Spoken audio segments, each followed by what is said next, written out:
ತೀರದಲ್ಲಿ ಸಮಾಧಿಗಳ ಅಗೆತ ಚುರುಕು ಪಡೆದುಕೊಂಡಿದೆ. 1.5 ಗಂಟೆಯಿಂದ ಅಲ್ಲಿ ಜಾಗ ಸಮಾಧಿ ಅಂತ ಹೇಳ್ಬೋದೋ ಇಲ್ವೋ ಗೊತ್ತಿಲ್ಲ, ಅದು ಜಾಗ ಆತ ತೋರಿಸ್ತಾ ಇದ್ದಾನಷ್ಟೇ. ಆ ಜಾಗವನ್ನ ಅಲ್ಲಿ ಹೆಣ ಹೂತಿರೋದು ಖಚಿತವಾದರೆ ಅದನ್ನು ಸಮಾಧಿ ಅಂತ ಕರಿಬಹುದು. ಆ ಜಾಗದಲ್ಲಿ ಉತ್ಖನನ ನಡೀತಾ ಇದೆ, ಅಗೆತ ನಡೀತಾ ಇದೆ.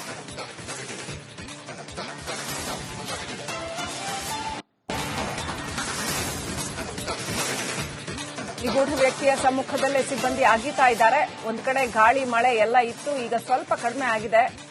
ಆ ಅಗೆತದ ಕಾರ್ಯ ಮುಂದುವರೆದಿದೆ. ಎಸಿ ಇದ್ದಾರೆ ಅಲ್ಲಿ, ಎಸಿ ಸ್ಟೆಲ್ಲಾ ಅವರಿದ್ದಾರೆ, ತಹಶೀಲ್ದಾರ್ ಅವರು ಇದ್ದಾರೆ, ಎಫ್ಎಸ್ಎಲ್ ತಂಡ ಕೂಡ ಇದೆ ಅಲ್ಲಿ.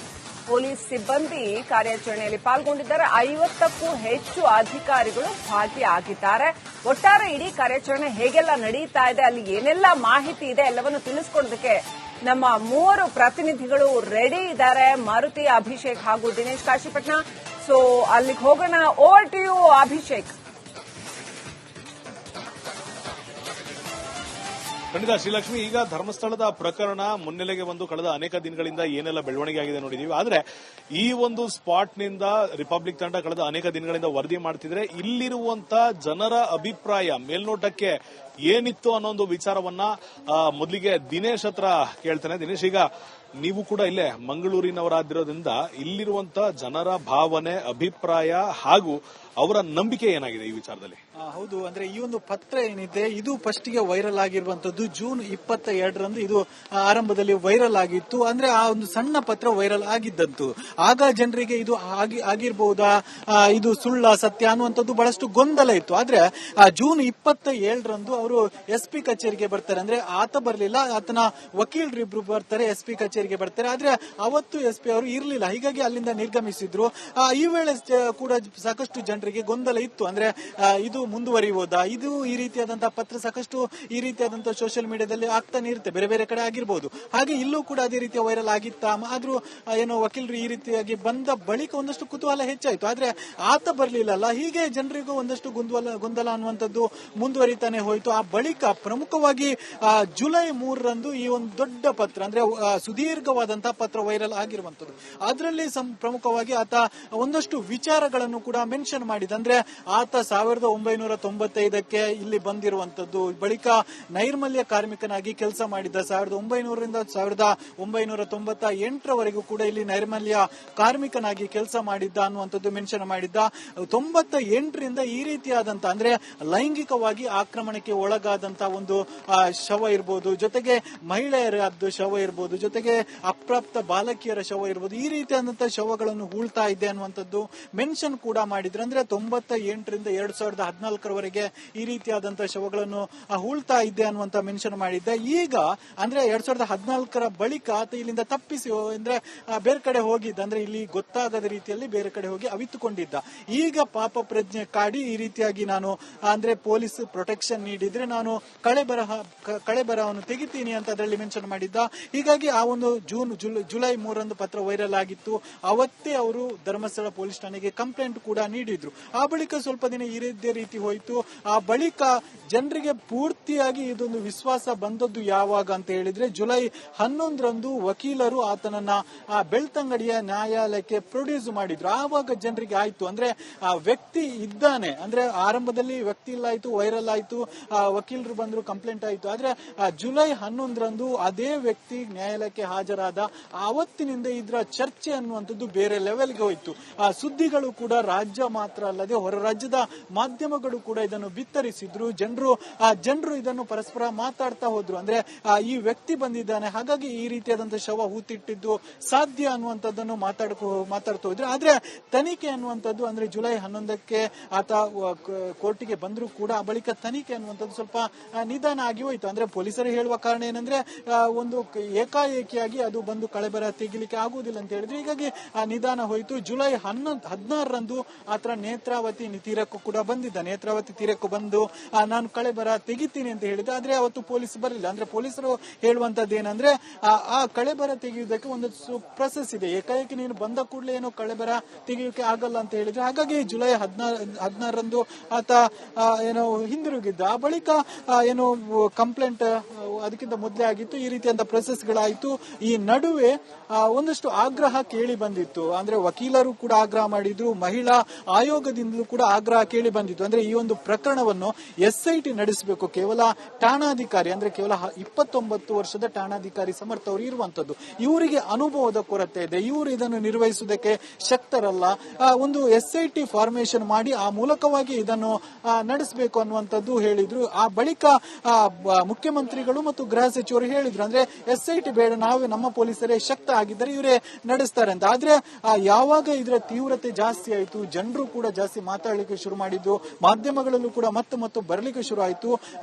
ಜುಲೈ 20ರಂದು ಅನಿಸುತ್ತೆ, ಜುಲೈ 20ರಂದು SIT ಕೂಡ ರಚನೆ ಆಗಿತ್ತು. ಅಂದ್ರೆ ಸಂಜೆ ವೇಳೆಗೆ SIT ರಚನೆ ಆಯಿತು. ಆ ಬಳಿಕ ಗೃಹ ಸಚಿವರಲ್ಲಿ ಹೋದ್ರು.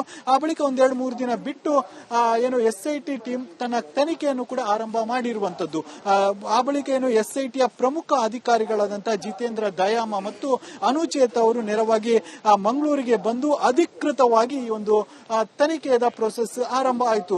ಆ ಬಳಿಕ ಅವತ್ತೇ ಅವರು ಎಂಟ್ರಿ ನೀಡಿದ ಅವತ್ತೇ ಒಂದಷ್ಟು ಪರಿಶೀಲನೆ ಆಯಿತು. ಆ ಬಳಿಕ ಏನು ಆತನನ್ನು ಅಂದ್ರೆ ನಿಗೂಢ ವ್ಯಕ್ತಿ ಏನಿದ್ದಾನೆ ಆತನನ್ನು IB ಕಚೇರಿಗೆ ಕರೆಸಿಕೊಳ್ಳಾಯಿತು. IBಯಲ್ಲಿ SIT ಕಚೇರಿ ಮಾಡಿದ್ರು, ಅಲ್ಲಿಗೆ ಕರೆಸಿಕೊಂಡು ನಿರಂತರ ವಿಚಾರಣೆ ಆಯಿತು. ಮೊದಲ ದಿನ 8 ಗಂಟೆಗಳ ಕಾಲ ಸತತ ವಿಚಾರಣೆ ಮಾಡಿದ್ರು. ಅನುಚೇತ್ ಹಾಗೂ ಜಿತೇಂದ್ರ ದಯಾಮ್ ಅವರು ಮೊದಲ ದಿನ 8 ಗಂಟೆ ಕಂಟಿನ್ಯೂ ಆಗಿ ವಿರಾಮ ಮಾಡಿದ್ರು. ಅಲ್ಲೇ ಊಟ ತರಿಸಿಕೊಂಡು ಅಲ್ಲೇ ಊಟ ಮಾಡಿ ಕಂಟಿನ್ಯೂ ಆಗಿ ಈ ಒಂದು ಏನು ಆತನನ್ನು ಇಂಟರಾಕ್ಷನ್ ಮಾಡುವಂತ ಪ್ರಕ್ರಿಯೆ ಆಯಿತು. ಆ ಬಳಿಕ ಆವತ್ತು ಏನಿದ್ದಾನೆ ಈತ ಒಂದಷ್ಟು ಗಂಭೀರತೆಯ ಬಗ್ಗೆ, ಅಂದ್ರೆ ಈ ಒಂದು ಪ್ರಕರಣ ಏನಿದೆ, ಆ ಒಂದು ಕೊಲೆ ನಡೆದಂತ ಪ್ರಕರಣ ಏನಿದೆ, ಇದರ ಗಂಭೀರತೆ ಹೇಳಿದ್ದ. ಆ ಒಂದು ಗಂಭೀರತೆಯಿಂದಾಗಿ ಮರುದಿನ ಅಂದ್ರೆ ಮೊದಲ ದಿನ ಇವರಿಬ್ರು ಇಂಟರಾಕ್ಷನ್ ಮಾಡಿದ್ರೆ ಮರುದಿನ SITಯ ಮುಖ್ಯಸ್ಥರಾದಂತ ಪ್ರಣವ್ ಮೊಹಂತಿ ಅವರೇ ಅಲ್ಲಿಗೆ ಬಂದಿದ್ರು. ಸುಮಾರು ಮಧ್ಯಾಹ್ನದ ವೇಳೆ 12 ಗಂಟೆಗೆ ಬಂದಿದ್ರು. 12 ಗಂಟೆಯಿಂದ ಆ ಬಳಿಕ ನಿರಂತರವಾಗಿ ಈ ಒಂದು ವಿಚಾರಣೆ ಸಾಗಿ 5 ಗಂಟೆ ತನಕ ಕೂಡ ಆತನನ್ನು ವಿಚಾರಣೆ ಮಾಡಿರುವಂತದ್ದು. ಈ ಸಂದರ್ಭದಲ್ಲಿ ಪ್ರಮುಖವಾಗಿ ಆತ ತನ್ನೊಳಗೆ ಹುದುಗಿದ್ದಂತ ಒಂದಷ್ಟು ಸತ್ಯಗಳನ್ನು, ಅಂದ್ರೆ ಈ ಹಿಂದೆ ಒಂದಷ್ಟು ವಿಚಾರಣೆ ಆದಂತಹ ಸಂದರ್ಭದಲ್ಲಿ ಕೋರ್ಟ್ ಮೂಲಕವಾಗಿ ಕೂಡ ಆತ ಏನು ಹೇಳಿರ್ಲಿಲ್ಲಂತೆ, ಠಾಣಾಧಿಕಾರಿ ವಿಚಾರಣೆ ಮಾಡಿದ್ರು, ಆಗ ಕೂಡ ಒಂದಷ್ಟು ಸತ್ಯಗಳನ್ನು ಬಾಯಿ ಬಿಡ್ಲಿಲ್ಲ. ಆದ್ರೆ ಮೊದಲ ದಿನ 2 ಜನ SIT ಅಧಿಕಾರಿಗಳಾದಂತ ಅನುಚೇತ್ ಆಗಿರ್ಬೋದು, ಜಿತೇಂದ್ರ ದಯಾಮ್ ಆಗಿರ್ಬೋದು, ಅವರು ಇಂಟ್ರಾಕ್ಷನ್ ಮಾಡುವಾಗ ಕೂಡ ಹೇಳದಂತಹ ಸತ್ಯವನ್ನ ಪ್ರಣವ್ ಮೊಹಂತಿ ಅವರ ಮುಂದೆ ಹೇಳಿದ್ದ ಅಂತ ಒಂದು ಮಾಹಿತಿ ಕೂಡ ಸಿಗ್ತಾ ಇದೆ. ಆ ಬಳಿಕ ಏನಂದ್ರೆ ಈ ಒಂದು ಪ್ರಕರಣದ ತನಿಖೆ ಅನ್ನುವಂಥದ್ದು ಬಹಳಷ್ಟು ವೇಗ ಪಡೆದು ಅದರ ಮರುದಿನವೇ ಈ ರೀತಿಯಾದಂತಹ ಏನು ಸ್ಥಳ ಪರಿಶೀಲನೆಯನ್ನು ಗುರುತಿಸುವಂತಹ ಕಾರ್ಯ ನಡೆದಿರುವಂತದ್ದು. ನಿನ್ನೆ 13 ಸ್ಥಳ ಗುರುತಿಸಿ ಈಗ ಉತ್ಖನನ ಆಗ್ತಾ ಇರುವಂತದ್ದು. ಅಭಿಷೇಕ್, ಮತ್ತೊಂದ್ ಕಡೆ ಈಗ ಇಲ್ಲಿರುವಂತ ಜನರನ್ನ ನೀವು ಮಾತನಾಡಿಸಿದೀರಾ, ಇಲ್ಲಿರುವಂತ ಭಕ್ತರನ್ನ ಮಾತಾಡಿಸಿದೀರಾ, ಇಲ್ಲಿರುವಂತ ಒಂದಿಷ್ಟು ಗ್ರೌಂಡ್ ರಿಪೋರ್ಟ್ ನೀವು ತಗೊಂಡಿದ್ದೀರಾ. ನಿಮ್ಮ ಪ್ರಕಾರ ಅನ್ನೋದಕ್ಕಿಂತ ಜನರ ಪ್ರಕಾರ ಏನ್ ನಡೆದಿರಬಹುದು ಇಲ್ಲಿ? ಅಭಿಷೇಕ್, ಪ್ರಮುಖವಾಗಿ ನಾನು ಕೂಡ 2 ದಿನಗಳಿಂದ ಜಿಲ್ಲೆ ಹಾವೇರಿ ಆದರೂ ಧರ್ಮಸ್ಥಳದಲ್ಲಿ ಆನ್ ಗ್ರೌಂಡ್ ರಿಪೋರ್ಟ್ ಮಾಡ್ತಿರುವಂತದ್ದು. SIT ತನಿಖೆ ಒಂದರೆ ಆ ಹೊಸ ಆಫೀಸ್ಗಳನ್ನ ಹುಟ್ಟಾಕಿರುವಂತದ್ದು, ಸ್ಟೇಷನ್ ಸಿಬ್ಬಂದಿಗೆ ಮಾಡುವಂತ ಗೃಹ ಕಚೇರಿಯನ್ನ ಈಗ SIT ಕಚೇರಿನಾಗಿ ಮಾಡೋ ಒಂದು ವ್ಯವಸ್ಥೆ ಆಯಿತು. ಧರ್ಮಸ್ಥಳ ಅಂತಂದ್ರೆ ಕೊಟ್ಟಂತ ಭಕ್ತರ ಜನರ ಒಂದು ನಂಬಿಕೆ ಅಂತ ಹೇಳ್ಬೋದು. ಈ ನಂಬಿಕೆ ಮಧ್ಯೆ ಜಿಲ್ಲೆ ಆಗಿರ್ಬೋದು, ರಾಜ್ಯ ಆಗಿರ್ಬೋದು, ಹೊರ ರಾಜ್ಯ, ರಾಷ್ಟ್ರ, ದೇಶ ವಿದೇಶಗಳಿಂದ ಕೂಡ ಧರ್ಮಸ್ಥಳಕ್ಕೆ ಜನ ಬರುವಂತದ್ದು. ಆದ್ರೆ ಇಲ್ಲಿ ಒಂದಿಷ್ಟು ಜನರನ್ನು ಮಾತಾಡಿಸೋ ಪ್ರಯತ್ನ ಮಾಡಿದೆ ನಾನು. ಅವ್ರು ಕೇಳಿದಾಗ ಒಂದಿಷ್ಟು ಜನ ಅಂದ್ರೆ ಬೇರೆ ಬೇರೆ ಜಿಲ್ಲೆಗಳ ರಾಜ್ಯಗಳ ಜನ ಕೇಳಿದಾಗ ಹೇಳಿದ್ರು, ಆ ರೀತಿ ಯಾವುದು ನಡೆದಿರಕ್ಕೆ ಸಾಧ್ಯವಿಲ್ಲ, ನಾವು ಅವ್ರ ಮೇಲೆ ತುಂಬಾ ಗೌರವ ಇಟ್ಟಿದ್ದೇವೆ, ಧರ್ಮಸ್ಥಳ ಅಂದ್ರೆ ಧರ್ಮದ ಸ್ಥಳ ಇದು, ಆ ಕಾರಣಕ್ಕಾಗಿ ಇದಕ್ಕೆ ಆ ಹೆಸರನ್ನು ಇಟ್ಟಿದ್ದಾರೆ ಅಂತಕ್ಕಂಥ ಮಾತು ಕೂಡ ಹೇಳುವಂಥದ್ದು. ಇನ್ನು ಎಷ್ಟೋ ಜನ ಮಕ್ಕಳಿಗೆ ಹೆಸರನ್ನು ಇಡುವಂತಾಗಿರ್ಬೋದು, ಅವರಿಗೆ ಮುಂಜಿ ಜವಳಗಳನ್ನ ಮಾಡೋ ಕಾರ್ಯಕ್ರಮ ಆಗಿದ್ದು, ಧರ್ಮಸ್ಥಳಕ್ಕೆ ಬರ್ತೇವೆ ನಾವು, ನಮ್ಮ ಮನೆದೇವರು ಯಾವುದೇ ಆಗಿದ್ರು ಕೂಡ ಧರ್ಮಸ್ಥಳ ಅಂದ್ರೆ ಒಂದು ನಂಬಿಕೆ ಅನ್ನೋ ಒಂದು ವ್ಯವಸ್ಥೆಯಲ್ಲಿ ಬರ್ತಾ ಇದ್ವಿ. ಆದ್ರೆ ಇಲ್ಲಿ ಒಂದಿಷ್ಟು ವಿಚಾರಗಳಿಗೆ ಮನಸ್ಸಿಗೆ ಬೇಸರ ಆಗಿರುವಂತದ್ದು. ಆದ್ರೆ ಯಾವುದೇ ಕಾರಣಕ್ಕೂ ಈ ರೀತಿಯ ಘಟನೆಗಳು ನಡೆದಿರೋದಿಲ್ಲ, ನಡೀಬಾರ್ದು. ಮಂಜುನಾಥ ಸತ್ಯಸ್ವಾಮಿ ಇದ್ರೆ ಇಂಥ ಘಟನೆಗಳು ಆಗಬಾರ್ದು ಒಂದ್ ಕಡೆ ಆಗೋದಾದ್ರೆ, ಇನ್ನು ಧರ್ಮಸ್ಥಳದ ಜನರನ್ನ ಕೂಡ ಮಾತನಾಡಿಸೋ ಪ್ರಯತ್ನ ಮಾಡಿದ್ದೆ ನಾನು ಅವತ್ತು. ಅವರು ಕೂಡ ಅದೇ ಮಾತನ್ನ ಹೇಳುವಂತ ಮಾತುಗಳನ್ನ ಹೇಳಿದ್ರು. ಅಂದ್ರೆ ಒಂದ್ ಕಡೆಗೆ ಧರ್ಮಸ್ಥಳಕ್ಕೆ ನಾವು ಕೆಲಸಗಾರರಾಗ್ತಾ ಇದ್ದೀವಿ, ನಾವು ಆ ಮನೆಯ ಒಂದು ಮಕ್ಕಳಾಗಿದ್ದೇವೆ, ಧರ್ಮಸ್ಥಳದಲ್ಲಿ ಪೂಜೆ ಪುರಸ್ಕಾರ ಮಾಡಲಿಕ್ಕೆ ಆಗುವ ಯಾವುದೇ ದೈವ ಕಾರ್ಯಗಳು ಕೂಡ ನಾವು ಅಲ್ಲಿ ಹೋಗ್ತೇವೆ, ಅಲ್ಲಿ ಒಂದಿಷ್ಟು ಕೆಲಸಗಳನ್ನ ಮಾಡ್ತೇವೆ, ಯಾವುದೇ ರೀತಿಯ ಅಲ್ಲಿದ್ದ ಅಪೇಕ್ಷೆ ಇಟ್ಕೊಳ್ಳದೆ ಕೆಲಸ ಮಾಡೋ ವ್ಯವಸ್ಥೆ ಮಾಡ್ತೇವೆ. ಆದ್ರೆ SIT ತನಿಖೆ ಮತ್ತೆ ಅಧಿಕಾರಿಗಳ ಓಡಾಟ, ಅದ್ರೂ ಕೂಡ ಜನರು ಪುಣ್ಯಸ್ನಾನಕ್ಕಾಗಿ ಬರುವಂತಹ ಈ ನೇತ್ರಾವತಿ ನದಿ ಪಕ್ಕದಲ್ಲೇ ಈ ರೀತಿಯಾಗಿ ಜನರು ಯಾರೊಬ್ಬ ಅನಾಮಧೇಯ ವ್ಯಕ್ತಿ ಬಂದು ಹೂತಾಕಿದ್ದ ನನ್ನ ಪ್ರಕರಣಗಳನ್ನ ಹೇಳಿರುವಂತದ್ದು, ಜೊತೆಗೆ ಈ ರೀತಿ ಕೆಲಸಗಳಾಗ್ತಿರುವಂತದ್ದು ಒಂದಿಷ್ಟು ಮನಸ್ಸಿಗೆ ಬೇಸರ ತಂದಿದೆ. ಇದಕ್ಕೆ SIT ತನಿಖೆ ಆರಂಭಿಸಿದೆ, ಇದು ಬೇಗನೆ ಆಗಲಿ ಅನ್ನೋ ಒಂದು ವಿಚಾರ. ಆದ್ರೆ ಕಳೆದ 3-4 ದಿನದಿಂದ ಮಳೆ ಅತಿ ಹೆಚ್ಚಾಗಿ ಸುರಿತಾ ಇರುವಂತದ್ದು, ಅಧಿಕಾರಿಗಳಿಗೆ ಸಾಮಗ್ರಿಗಳನ್ನು ತೆಗೆದುಕೊಂಡು ಗುಡ್ಡಗಾಡುಗಳು ಹೋಗೋದು ಒಂದು ರೀತಿಯಲ್ಲಿ ಸಮಸ್ಯೆ ಆದ್ರೆ ಇನ್ನು RFP ಕಾಸುಗಳನ್ನ ಎತ್ಕೊಂಡು ಇವತ್ತೊಂದಿಷ್ಟು ಜನ ಕೆಲಸ ಮಾಡಕ್ಕೆ ಮುಂದಾಗಿದ್ದಾರೆ.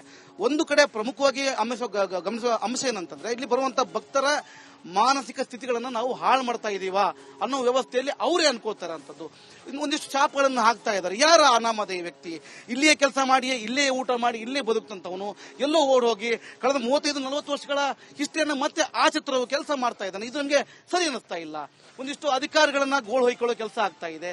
ಧರ್ಮಸ್ಥಳ ಅಂದ್ರೆ ಧರ್ಮದ ಸ್ಥಳ, ಇಲ್ಲಿ ಆ ರೀತಿ ಆಗಿಲ್ಲ ಅನ್ನೋ ವ್ಯಕ್ತಿತ್ವವನ್ನ ಸ್ಥಳೀಯರು ಕೂಡ ಹೇಳಿರುವಂತದ್ದು. ಇನ್ನ ಒಬ್ಬ ವ್ಯಕ್ತಿ ಹೇಳಿದ್ದು, ಹರಿಹರದ ಮೂಲದ ಒಬ್ಬ ವ್ಯಕ್ತಿ ಹೇಳ್ತಾನೆ ನನಗೆ ಪ್ರಮುಖವಾಗಿ ಹೇಳಿದ್ದಾನಂತಂದ್ರೆ ಅವನು ಅಣ್ಣಪ್ಪ ಸ್ವಾಮಿ ದೇವಸ್ಥಾನ ಮುಂದೆ ಮಾತ್ರ ಹೇಳ್ತಾನೆ, ನೋಡಿ ಈ ರೀತಿ ಕಾನೂನಲ್ಲಿ SIT ತನಿಖೆ ಮಾಡಿಸ್ತಾ ಇದೀರಿ, ಮಾಡಿಸಿ ತೊಂದರೆ ಇಲ್ಲ, ಸತ್ಯತೆಗಳು ಆಚೆ ಬರ್ಲಿ, ಜನರಿಗೆ ಗೊತ್ತಾಗಲಿಲ್ಲ ವಿಚಾರಗಳನ್ನು ಹೇಳಿದ್ದ.